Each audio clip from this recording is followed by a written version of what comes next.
Bien, hermanos, damos gracias a nuestro Dios que nos da esta oportunidad de estar transmitiendo a través de esta plataforma, de este proyecto que nuestros hermanos han creado de esta serie de predicaciones.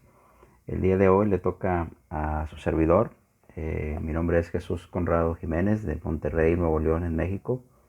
Y bueno, lo que vamos a estudiar en esta serie de lecciones tiene como título un panorama del Génesis. La idea es tener un estudio sintetizado, como su nombre lo dice, solamente un panorama del libro de el Génesis. Y en esta ocasión estaremos haciendo una introducción con respecto a este libro. Así que le invito a que esté conmigo durante los siguientes minutos para tener este estudio sobre una introducción a el libro de el Génesis. Una pregunta que primeramente surge es ¿por qué estudiar el libro del Génesis? Esa es una buena pregunta que creo que podemos contestar. Ahora, para decirlo de una manera muy sencilla, es que estudiar el libro del Génesis es importante porque Génesis es el puente, no solamente entre Génesis y el resto del Pentateuco, lo que conocemos como Génesis, Éxodo, Levítico, Números y Deuteronomio, sino en realidad Génesis es el puente para que une a Génesis con el resto de las escrituras. Sin poder nosotros entender o conocer lo que Génesis enseña, aunque sea de una manera general, difícilmente podríamos entender muchas de las escrituras de las escrituras del Nuevo Testamento. Por eso, esa es una razón por la cual podemos estudiar nosotros el libro del Génesis. Pero creo que la mejor respuesta a la pregunta ¿por qué estudiar Génesis? Es dar respuesta a la pregunta ¿por qué estudiar el Antiguo Testamento? Y bueno, hay varias cosas que podemos decir respecto a por qué debemos estudiar el Antiguo Testamento. La primera de ellas es por lo que dice primero los Corintios capítulo 10 y verso 6, ¿verdad? Cuando dice el apóstol Pablo que estas cosas sucedieron como ejemplo para nosotros, para que no codiciemos cosas malas como ellos codiciaron. Así que una razón que hay para estudiar el Antiguo Testamento, según el apóstol Pablo, es para que nosotros veamos los ejemplos que no debemos imitar y los evitemos en nuestra vida, para que no codiciemos, dice Pablo allí, como algunos codiciaron, ¿verdad? Y luego señala una serie de pecados que ellos cometieron, que Pablo nos invita aquí, en esta sección de 1 Corintios capítulo 10, verso 6 hasta el verso 11, a que no debemos imitar nosotros en nuestra vida como cristianos. Ahí mismo también, en 1 Corintios 10, verso 11, dice también algo muy interesante. Dice, estas cosas les acontecieron como ejemplo y están escritas para amonestarnos a nosotros. Así que debemos estudiar el Antiguo Testamento, dice el apóstol Pablo, no solo porque hay ejemplos que debemos evitar, sino también porque fue escrito para nuestra amonestación. De tal manera que las vidas nuestras son amonestadas cuando nosotros estudiamos el Antiguo Testamento, son animadas para que hagamos cosas para la obra de Dios, y somos también a veces reprendidos por la misma palabra que fue escrita en el Antiguo Testamento. Pero Pablo además dice en Romanos capítulo 15 y verso 4, otra razón por la cual es importante que estudiemos el Antiguo Testamento. Dice Romanos 15:4, porque las cosas que se escribieron, dice, para nuestra enseñanza se escribieron. Entonces, no solamente hay ejemplos que debemos evitar, también hay escritos para nuestra amonestación, y también hay escritos que son para nuestra enseñanza, por medio de los cuales podemos aprender muchas cosas que Dios desea que aprendamos en nuestra vida. Ahora, cuando Pablo escribe a los Colosenses, dice también que el Antiguo Testamento es la sombra del Nuevo Testamento, es decir, debemos estudiar el Antiguo Testamento y particularmente el libro del Génesis, porque todo lo que está escrito en el Pentateuco, en realidad todo es una sombra de lo que habría de venir en el Nuevo Testamento. Por ejemplo, hay muchos pasajes que nos hablan de eso, pero solamente quiero mencionarle en esta tarde lo que Pablo dice a los Colosenses. Ahí en Colosenses capítulo 2 y verso 17, después de que Pablo dice que Jesús quitó de en medio la ley, que la anuló, que la clavó en la cruz, etc. En el capítulo 2 y verso 14, cuando llega al verso 17, dice, todo lo cual, refiriéndose a todas las enseñanzas que había en la ley y que estaban relacionados con bebidas, con comidas, con días de reposo, con lunas nuevas, etc. Dice, era solamente una sombra de lo que ha de venir, pero el cuerpo es de Cristo. Otros pasajes enseñan lo mismo, como Hebreos capítulo 8, verso 5, Hebreos 9, 23, Hebreos capítulo 10 y verso 1. Son pasajes que nos enseñan que todo el Antiguo Testamento, incluido el Génesis, era solamente una sombra de lo que habría de venir el Nuevo Testamento. Es lo que a veces técnicamente le llamamos los tipos de los antitipos que habrían de cumplirse en el Nuevo Testamento. Entonces, por todas esas razones, es importante estudiar el libro del Génesis, especialmente también Jesús mismo, en Juan capítulo 5, verso 39, Juan escribe que Jesús dijo, escudriñad las escrituras porque a vosotros os parece que en ellas tenéis la vida eterna y ellas son las que dan testimonio de mí. No podríamos entender muchas de las cosas que Jesús hizo durante su ministerio, toda la obra que él llevó a cabo en su ministerio, sin realmente poder estudiar y conocer lo que las escrituras decían sobre él, porque como el mismo Señor dice, ellas son las que dan testimonio de mí. Entonces, esas son algunas razones por las cuales nosotros debemos estudiar el libro del Génesis. Particularmente también Pablo dice en Gálatas 3, 24 al 25, que el Antiguo Testamento fue nuestro ayo, es decir, fue nuestra nodriza, fue nuestra institutriz, fue la que nos llevó de la mano para que estemos ahora frente al Señor Jesucristo. Entonces la ley fue el ayo para llevarnos a Cristo, particularmente al pueblo de Israel. Ahora, ¿cómo podemos estudiar Génesis? Bueno, hay varias formas en que podemos estudiar Génesis. Por ejemplo, podemos estudiarlo capítulo por capítulo, versículo por versículo, ¿verdad? Sin embargo, esa sería una forma muy complicada porque Génesis tiene 50 capítulos. La otra es estudiar la vida de los principales personajes del libro. Hay algunos personajes que sobresalen en este libro, como por ejemplo, iniciando el libro podemos estudiar acerca de Adán y Eva, luego podríamos estudiar acerca de Caín y Abel, podríamos seguir con Noé, podríamos pasar a Abraham, Isaac, Jacob, José, etc. También esa sería una buena manera de estudiar el libro. La otra es sacar las principales lecciones que el libro nos da. Pero creo que la mejor forma de poder comprender la mayoría de las verdades que enseña este libro es que lo estudiemos cronológicamente. Y esta es la forma que estaremos usando en este tema o en estos temas que van a tener que ver con el panorama del libro del Génesis. Fíjese, nosotros podríamos dividir todo el Antiguo Testamento en alrededor de 10, 11 periodos diferentes.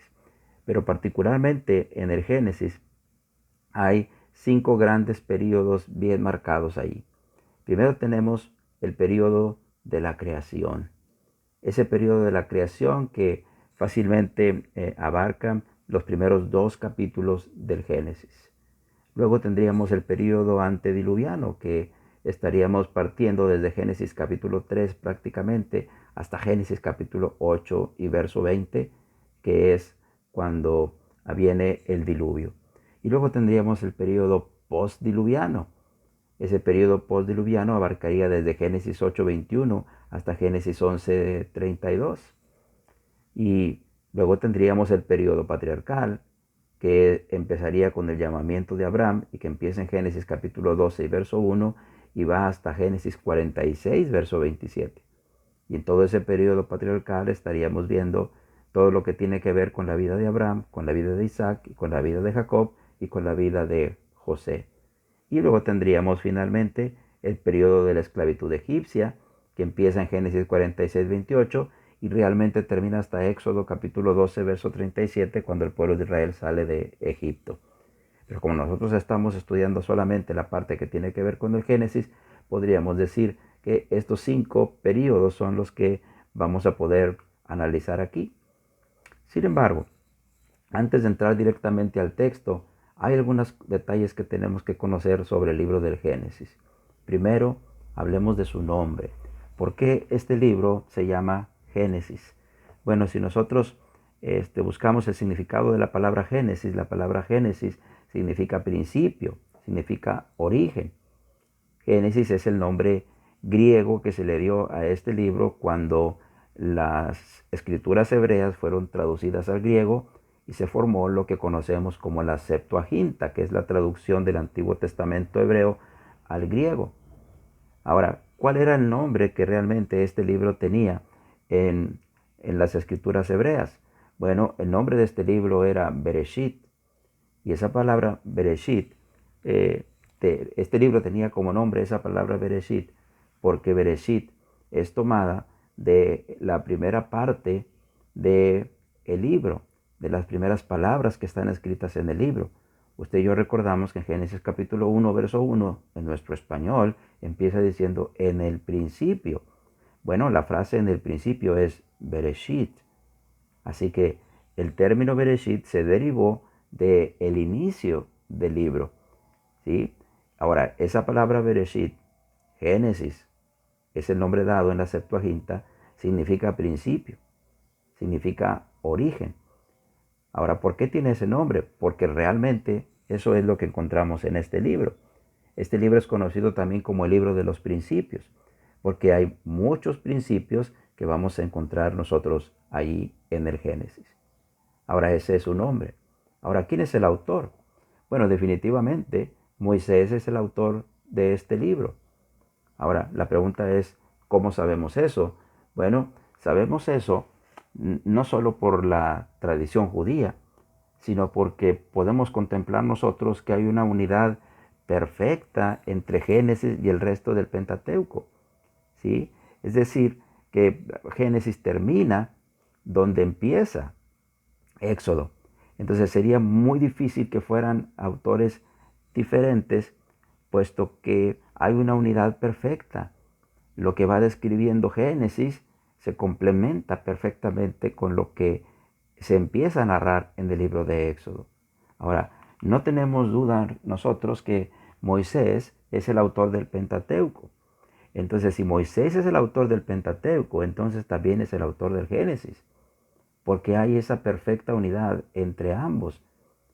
Además, la tradición judía nunca separó Génesis del resto del Pentateuco. De hecho, por eso es esta parte de las escrituras, la Torá, llegó a ser conocida como el Pentateuco, porque penta significa 5.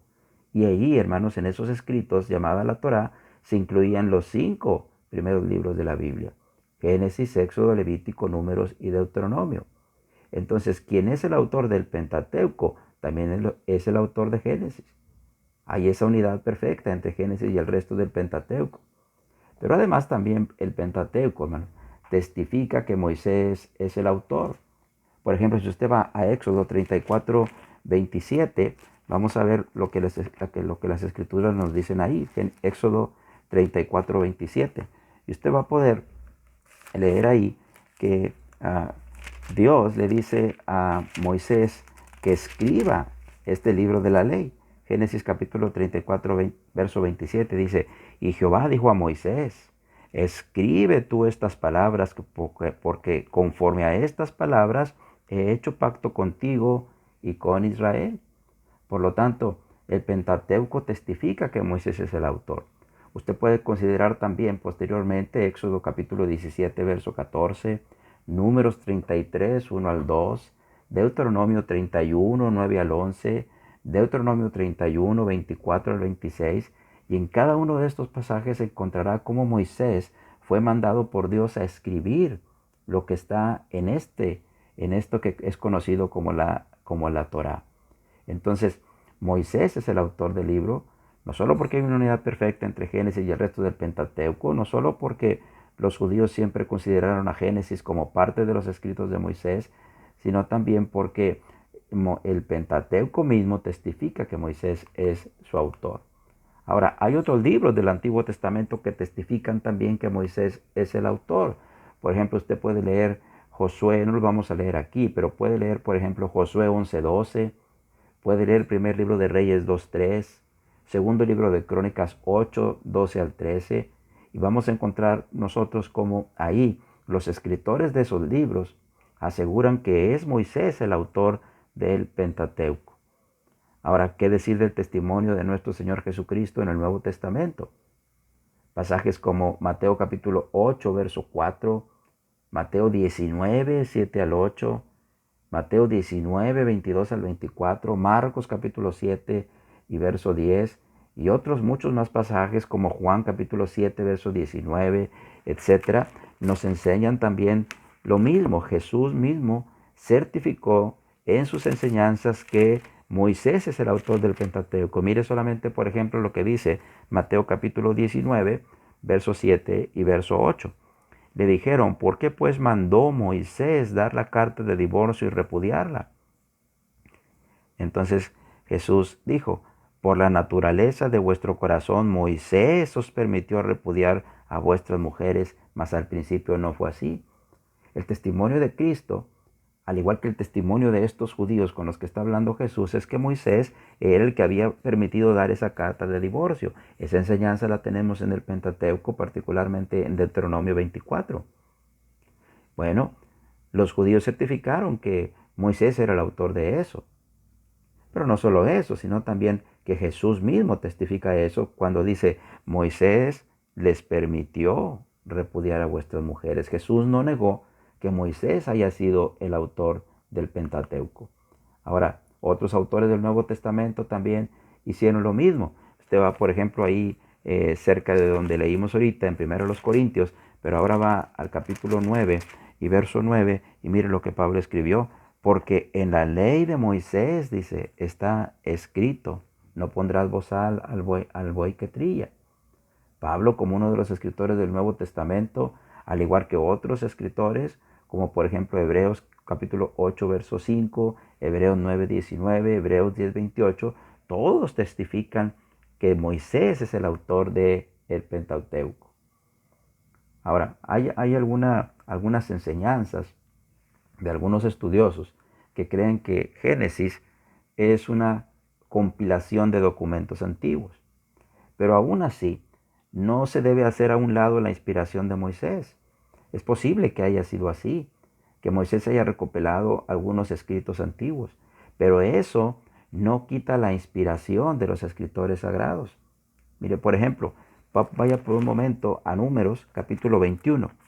Vamos a Números capítulo 21 y mire algo que dice allí que Moisés, que Moisés escribió y que estaría relacionado con esto que estamos diciendo. Números capítulo 21, verso 14 y verso 15. En el verso 14 dice, por tanto se dice en el libro de las batallas de Jehová, lo que hizo en el Mar Rojo y en los arroyos de Arnón, etc. ¿Ok? Fíjese cómo Moisés menciona aquí el libro de las batallas de Jehová. Y en ese libro de las batallas de Jehová se escribió lo que se hizo en el Mar Rojo. Esto nos enseña dos cosas. Primero, que Moisés pudo él checar otros libros también que se habían escrito. Y esto para nada demeritaba su inspiración. Ahora, la otra cosa que vemos aquí es que parece ser que paulatinamente que Moisés estaba escribiendo el Pentateuco, o al menos en ese mismo tiempo, también se escribieron otros libros como este que se menciona aquí. Lo mismo encontramos en el segundo libro de Samuel, capítulo 1, versos 18 al 17, donde el escritor sagrado menciona el libro de Jaser o de Geser. Ahora, todos estos no eran libros inspirados, pero algunos escritores sagrados los estaban considerando para efectos de llevar a cabo sus escritos inspirados. Eso es lo mismo que hizo Lucas en capítulo 1, verso 1 al 4, cuando Lucas dice que muchos habían ya tratado de poner en orden las cosas que entre ellos habían sido ciertísimas, y dice, me pareció a mí también escribírtelas por orden. Es probable que Lucas haya estado checando otros escritos, tal vez no inspirados, para escribirnos la historia acerca de Jesús. Entonces, no solamente el Pentateuco dice que Moisés es el autor, otros libros del Antiguo Testamento lo testifican, está el testimonio de Cristo mismo, está el testimonio de los escritores del Nuevo Testamento, y aún para aquellos que creen que Génesis es una compilación de documentos antiguos, aunque haya sido así, sin embargo, la inspiración de Moisés estaba allí. ¿Sabe por qué? Especialmente porque Moisés es mencionado como un profeta de Dios. Y una de las primeras requisitos para saber que un hombre que escribió es inspirado por Dios es que haya sido mencionado siendo un profeta, teniendo el oficio de profeta o al menos teniendo el don profético. Y Moisés mismo testifica de él diciendo, profeta como a mí os levantará Jehová. Así que Moisés era un profeta de Dios, por lo tanto era un hombre inspirado por Dios. Ahora, ¿qué otros detalles podemos ver sobre Génesis? Fecha de la escritura. Bueno, la fecha de escritura es alrededor del año 1500 a.C.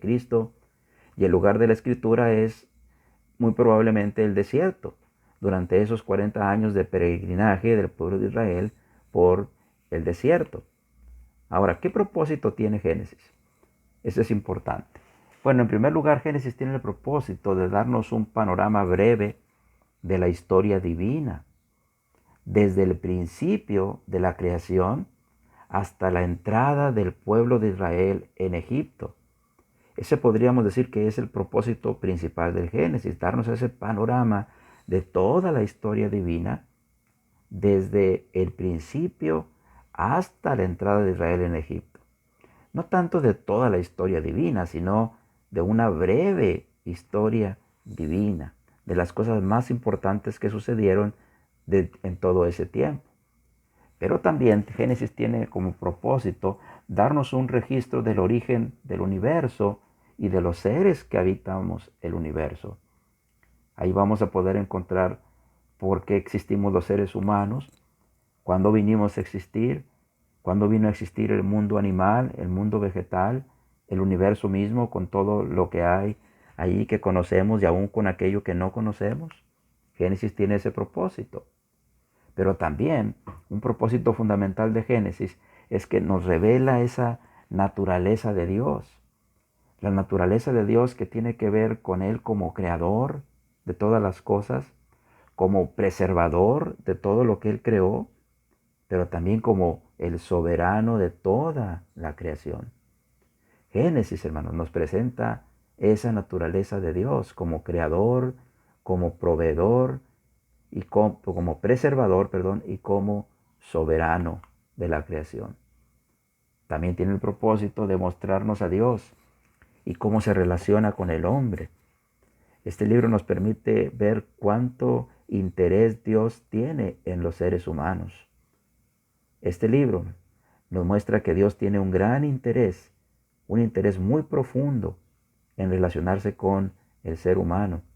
Contrario a lo que filosofías de nuestros tiempos enseñan acerca de que Dios existe realmente, pero no tiene ningún interés en lo que pasa con los seres humanos.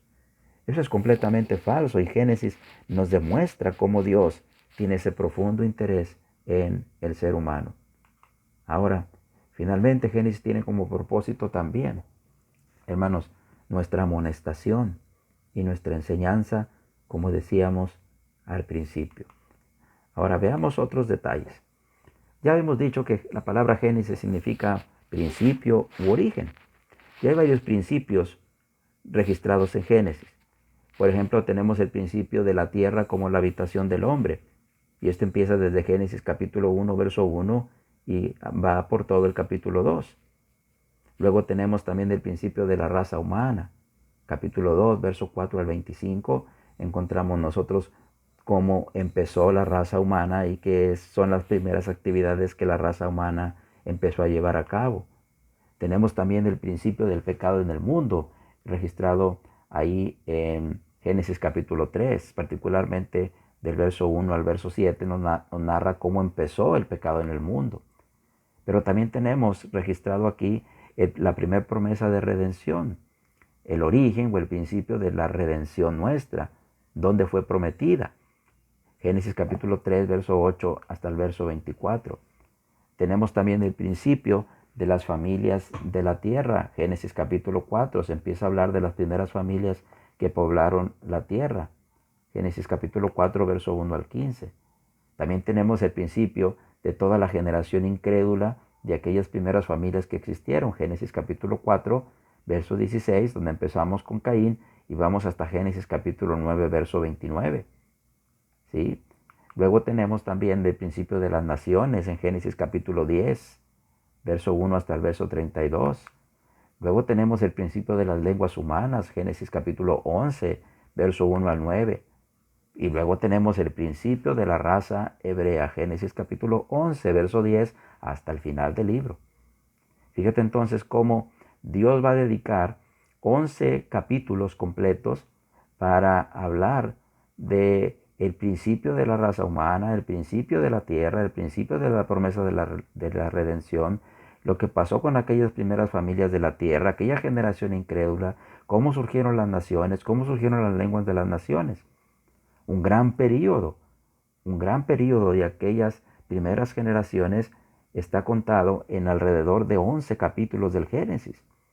Pero el resto de Génesis se va a centrar exclusivamente en el inicio de la raza humana, particularmente en 4 personajes principales: en Abraham, en Isaac, en Jacob y en José. La pregunta es ¿por qué Génesis le va a dedicar más tiempo a esta parte? Bueno, porque de esta raza hebrea es de donde finalmente vendrá nuestro Salvador y Señor Jesucristo. Y la promesa de redención que se hizo ahí en Génesis capítulo 3, finalmente se va a cumplir en Cristo. Y Cristo vendrá, como dice las Escrituras, de los judíos. Ahora, ¿qué otros detalles podemos ver? Bueno, también es interesante ver que Génesis está dividido en 10 secciones.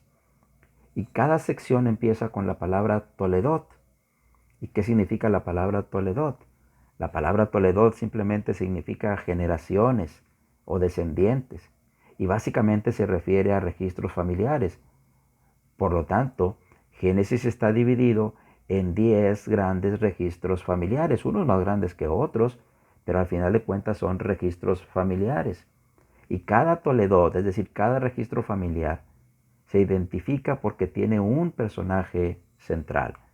Ahora, fíjate los 10 Toledot que hay ahí, no los vamos a leer todos, pero bíblicamente, pero por ejemplo, empieza en Génesis capítulo 2 y verso 4, cuando dice en Génesis capítulo 2 y verso 4 de la siguiente manera: estos son los orígenes de los cielos y de la tierra cuando fueron creados el día que Jehová Dios hizo la tierra y los cielos.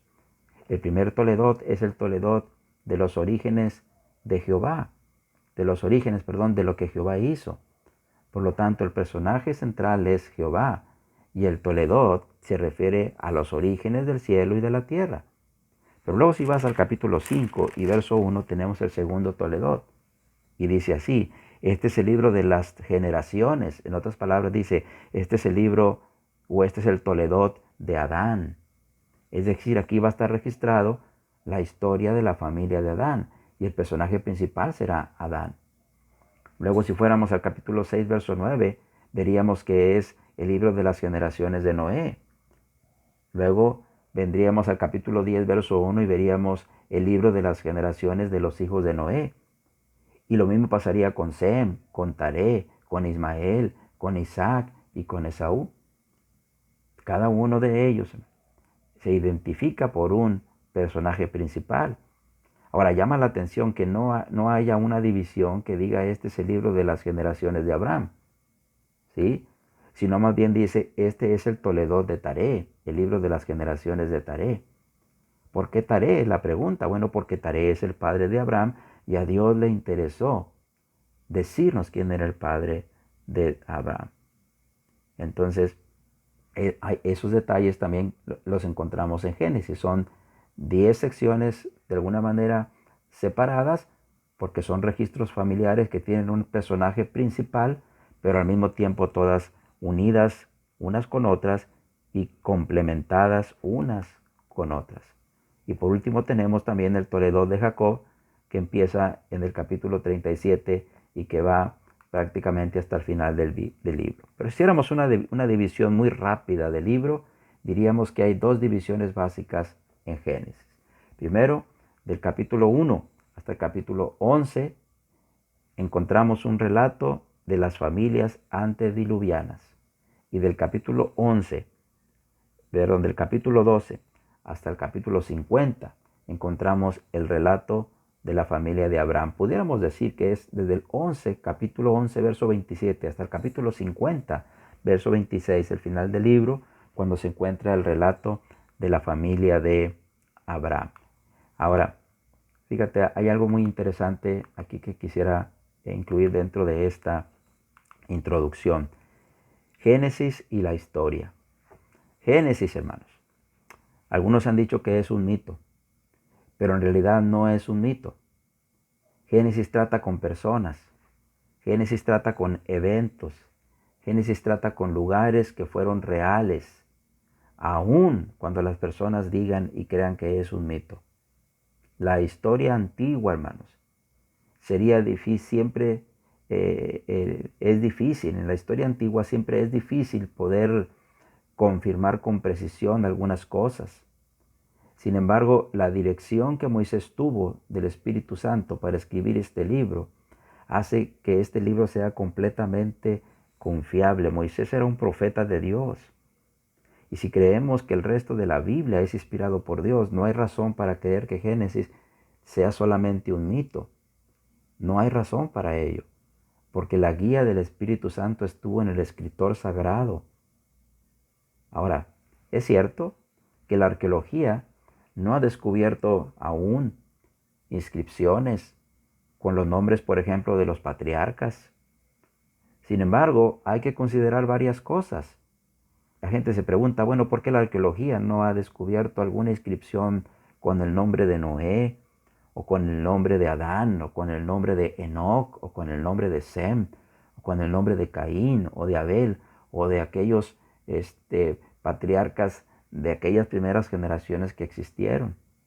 Bueno, en realidad, hermanos, tenemos que considerar varias cosas que podemos argumentar del por qué la arqueología no ha podido encontrar inscripciones de estos. En primer lugar, porque solo una cantidad muy pequeña se pudo haber escrito en la antigüedad, puesto que la humanidad estaba empezando y la escritura fue apareciendo paulatinamente. Si tú estudias la historia universal, particularmente lo que tiene que ver con la escritura, vamos a ver que esta no apareció inicialmente, sino que fue un proceso de siglos para que finalmente pudiéramos tener la escritura.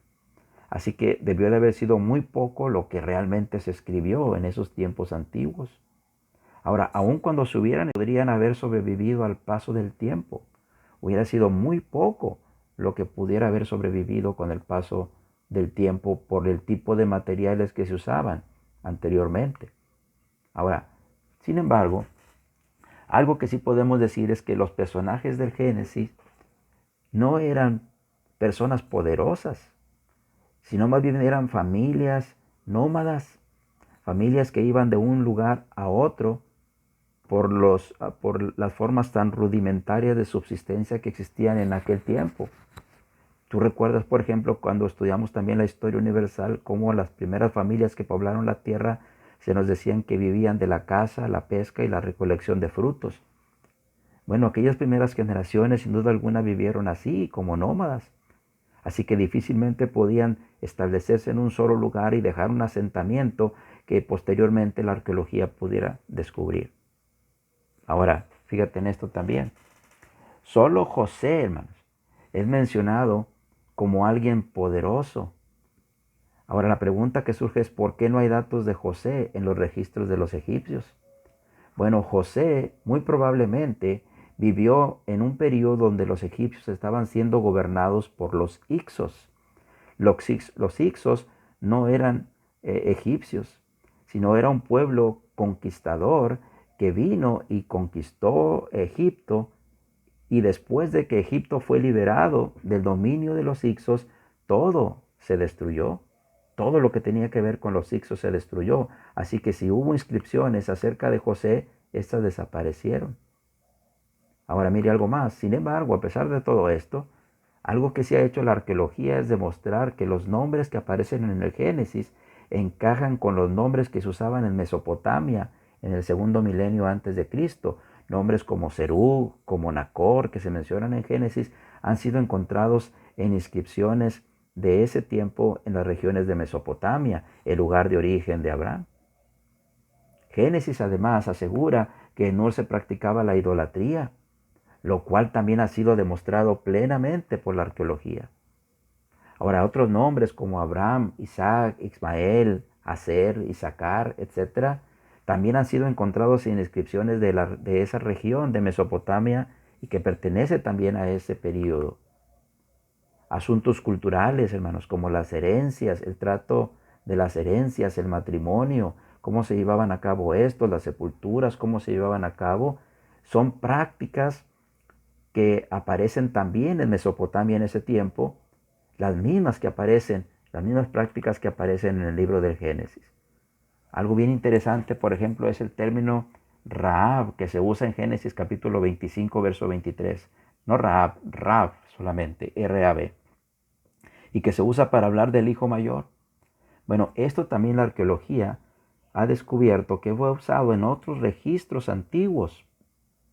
Y posteriormente este término cambia con el tiempo, lo que valida perfectamente la antigüedad, hermanos, de las escrituras. Ahora, la adopción de esclavos como herederos también era común en Mesopotamia. ¿Te acuerdas lo que Abraham quería hacer con su siervo mayor que tenía allí cuando pregunta a Dios quién va a ser su heredero porque aún no tiene hijos? Bueno, lo pregunta porque esta era una costumbre que él había aprendido en su pueblo en Mesopotamia. Muchas otras de las prácticas, hermanos, que son condenadas por la ley y que se llevaban a cabo en Génesis, verifican también la antigüedad del Génesis. Ahora, por último, déjame darte algunos detalles sobre Génesis 1 y 2.